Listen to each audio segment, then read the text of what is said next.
Hello friends, आप देख रहे हैं आपका चैनल शेयर बाजार विद आयुष। और दोस्तों, बात होगी इस वीडियो में laser power and infra IPO के फाइनल डे सब्सक्रिप्शन के बारे में। दोस्तों, आज तीसरा दिन अब कह सकते हैं इस आईपीओ का समाप्त हो चुका है, ख़त्म हो चुका है। तो कितना दोस्तों इस आईपीओ को सब्सक्रिप्शन मिला है, इसी के बारे में इस वीडियो में चर्चा करेंगे, जानेंगे रिस्पॉन्स कितना आता हुआ देखने को मिला है। तो बिल्कुल वीडियो को आप लोग पूरा ज़रूर देखिएगा। लेकिन उससे पहले इंपॉर्टेंट बात, अगर अभी तक आपने चैनल को सब्सक्राइब नहीं किया तो सब्सक्राइब आप लोग सबसे पहले ज़रूर चैनल को कर लीजिएगा। तो friends, laser power and infra, जैसे मैंने कहा, इशू का आज के दिन समापन आपको होता हुआ देखने को मिल चुका है। अब इस आईपीओ का अलॉटमेंट आएगा। इस बात का ध्यान रखिए, अगर आपने इस आईपीओ में अप्लाई किया है और अगर आपको अलॉटमेंट मिलता है तो 214 का आपको एक शेयर मिलेगा। टोटल 70 शेयर्स आपको मिलते हुए नजर आएंगे। देखिए, सबसे इंपॉर्टेंट अब आते हैं सब्सक्रिप्शन के ऊपर ही, बिकॉज वो बहुत इंपॉर्टेंट डेटा है। आज का सब्सक्रिप्शन में चर्चा करते हैं, लेकिन सबसे पहले शुरुआत के 2 दिनों का सब्सक्रिप्शन देखते हैं। देखिए, 2 दिनों के अंदर जो QIB थी उसके द्वारा सब्सक्राइब किया गया था इस आईपीओ को 68%। HNI कैटेगरी ने सब्सक्राइब कर दिया था 2 टाइम्स लगभग, जिसमें बिग HNI ने 1.8, स्मॉल HNI ने 2.49 टाइम्स। रिटेल पोर्शन देखिए, इवन 1 गुना भी सब्सक्राइब नहीं हुआ था, 85% सब्सक्राइब हुआ था। तो कुल मिलाकर ये IPO with in 2 days 1 time subscribe होने में कामयाब हुआ था। यानी 2 दिनों के अंदर दोस्तों सब्सक्रिप्शन देखा जाए तो कम ही था, राइट, ज़्यादा नहीं था। लेकिन आखिरी दिन हमेशा, क्योंकि हम कहते हैं बहुत महत्वपूर्ण होता है, तो आखिरी दिन काफ़ी बार दोस्तों जो सब्सक्रिप्शन की उम्मीद नहीं होती वो भी आपको आता हुआ देखने को मिल जाता है। तो आप देखिए आखिरी दिन हुआ क्या है।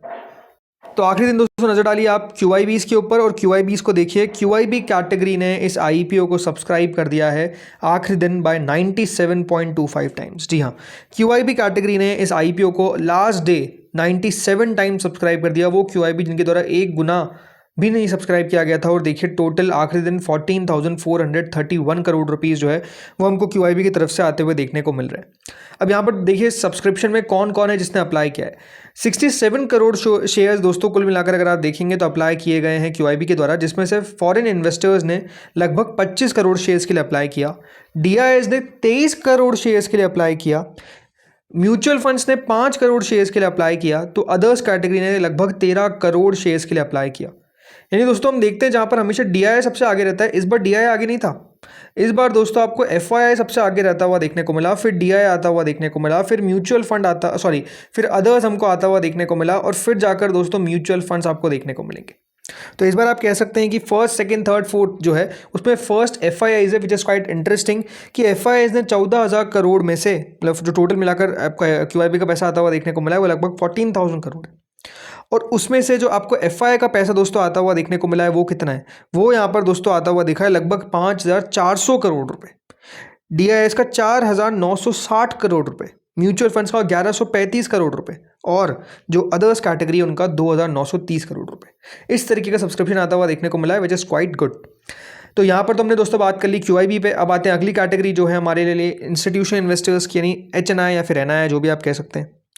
तो यहाँ पर दोस्तों जो पैसा हमको आता हुआ देखने को मिला है टोटल मिलाकर वो है 45.69 टाइम्स टोटल सब्सक्रिप्शन। यानी QIB के द्वारा दोस्तों इस आईपीओ में 5,085 करोड़ रुपए लगाए गए। 5085 करोड़ रुपीस लगाने में QIB कामयाब हुई है।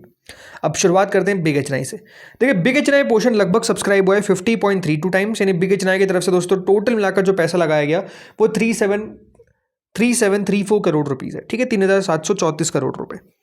अब सवाल उठता है कि बिग HNI में अलॉटमेंट कितने में से कितने को मिलेगा। बिग HNI के अंदर जो total number of application reserve थी वो थी 3,538। ओके, एप्लीकेशंस कितनी आ गई है? एप्लीकेशंस आ गई है 36,751।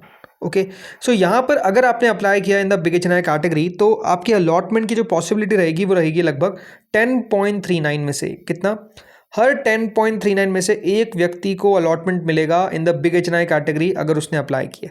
तो होपफुली आपको समझ में आ चुका है कि बिग HNI की अलॉटमेंट की पॉसिबिलिटी कितनी बन रही है, हर 10.39 में से एक की चांसेस जो है वो क्रिएट हो रहे हैं। अब आते हैं स्मॉल HNI पे। स्मॉल HNI पोर्शन दोस्तों 36.43 टाइम सब्सक्राइब होने में कामयाब हुआ। यानी स्मॉल HNI की तरफ से भी कह सकते हैं इस आईपीओ में 1,351 करोड़ रुपए लगाए गए, जो अपने आप में कह सकते हैं काफ़ी बढ़िया है। अब स्मॉल HNI में तो सीधी सी बात है, देखिए कितनी एप्लीकेशन रिजर्व होगी, जितनी बिग HNI की थी उतनी आधी, यानी 1769। ओके, यहाँ पर जो टोटल नंबर ऑफ पैसा हमको आता हुआ, टोटल नंबर ऑफ एप्लीकेशंस आती हुई देखने को मिली है वो है दोस्तों 62,991। ठीक है। अब यहाँ पर अलॉटमेंट लगेगा लगभग मान के चलिए 35.6, कितना 35.61 में से एक व्यक्ति को अलॉटमेंट मिलेगा अगर किसी ने अप्लाई किया है in the small HNI category. तो स्मॉल HNI कैटेगरी में आप कह सकते हैं दोस्तों अलॉटमेंट मिलना उतना ज़्यादा आसान नहीं है। सबसे टफ अगर कोई कैटेगरी है तो वो दोस्तों स्मॉल HNI की, बिकॉज यहाँ पर 35.61 में से एक व्यक्ति को अलॉटमेंट जो है वो लगता हुआ दिखेगा। अब आते हैं रिटेल के ऊपर। रिटेल पोर्शन दोस्तों फाइनली जो सब्सक्राइब हुआ है वो है 6.94 टाइम्स, यानी रिटेल की तरफ से भी दोस्तों कह सकते हैं आखिरी दिन काफ़ी ज़्यादा सब्सक्राइब कर दिया गया, मतलब एक्सपेक्टेशन से ज़्यादा। आप कहेंगे 6-7 गुना कोई बहुत ज़्यादा है कि नहीं, बहुत ज़्यादा तो नहीं है, बट एक्सपेक्टेशन से तो बहुत ज़्यादा है। अब यहाँ पर दोस्तों जो सब्सक्रिप्शन हमको आता हुआ देखने को मिला है उसके हिसाब से जो टोटल नंबर ऑफ पैसा लगाया गया है वो है 1803 करोड़ रुपये, 1800 करोड़ रुपए लगाया गया है। ठीक है। अब रिटेल के अंदर दोस्तों जो एप्लीकेशन रिजर्व थी वो थी 1,73,364, इतनी एप्लीकेशन रिजर्व थी। आई कितनी है? आई है 10,51,494। मतलब यहाँ पर अगर किसी ने अप्लाई किया है रिटेल के अंदर तो उनको अलॉटमेंट मिलेगा 6.07, यानी मोटा मोटी 6 मान लीजिए कि हर 6 में से एक व्यक्ति को अलॉटमेंट लगेगा अगर उसने रिटेल कैटेगरी के अंदर अलॉटमेंट डाला है, एप्लीकेशन डाला है, तो 6 में से एक का नंबर जो है वो यहाँ पर आपको आता हुआ दिखेगा। टोटल दोस्तों ये जो IPO है ये आपको सब्सक्राइब होता हुआ दिखा है आखिरी दिनों तक 41 टाइम्स, यानी कंपनी को 21,320 करोड़ रुपए मिलते हुए दिखे हैं। यानी ओवरऑल दोस्तों इशू को शानदार सब्सक्रिप्शन मिलता हुआ दिखा है। मैं ये कह सकता हूँ कि ये जो सब्सक्रिप्शन है ये सुपर वाली कैटेगरी में आता है। सुपर वाली कैटेगरी में क्यों? बिकॉज आप समझिए कि दोस्तों यहाँ पर फर्स्ट सेकंड डे बहुत लो रिस्पॉन्स था हर कैटेगरी के द्वारा, बट लास्ट डे आप कह सकते हैं QIBs ने इस IPO को लगभग 100 गुना सब्सक्राइब कर दिया है, जिसने कह सकते हैं कॉन्फिडेंस जो है वो काफ़ी बिल्डअप कर दिया है। काफ़ी लोग सवाल पूछ रहे हैं कि क्या सर यहाँ पर लिस्टिंग नेगेटिव होने की कोई संभावना है?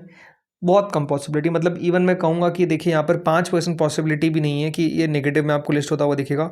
होगा तो ये पॉजिटिव में लिस्ट कितना ऊपर खुलेगा, that's going to be a question, जिसका आंसर हमको दोस्तों बहुत जल्द मिलता हुआ दिखेगा।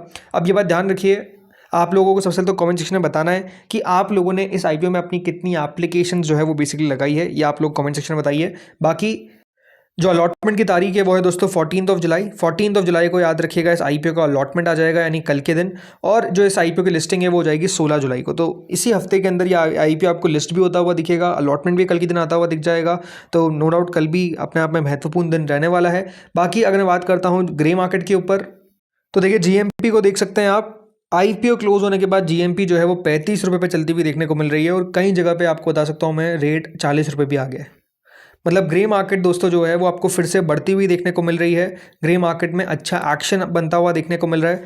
करेंटली 16.36% है, और अगर मैं 40 रुपये के हिसाब से लेके चलता हूँ तो लगभग दोस्तों 19% है जो GMP बता रहा है, यानी लगभग 2800 रुपये के आसपास का फ़ायदा जो है वो एक्सपेक्टेड है। अब जैसे मैंने कहा इतना होगा कि नहीं होगा वो हमको लिस्टिंग के दिन पता चलेगा। ग्रे मार्केट ठीक है, अच्छी चलती हुई देखने को मिल रही है, बट बहुत ज़्यादा कह सकते हैं कि इससे कैरिड अवे नहीं हो जाना है। ठीक है, कल हम बात करेंगे अलॉटमेंट के ऊपर किस तरीके से चेक करना है। बाकी आप लोग कमेंट सेक्शन में बताइए। इस वीडियो में इतना ही था, अगर आपको अच्छा लगा तो प्लीज़ लाइक करिएगा, चैनल से पहले बार जुड़े सब्सक्राइब करिएगा। Thank you friends watching this video.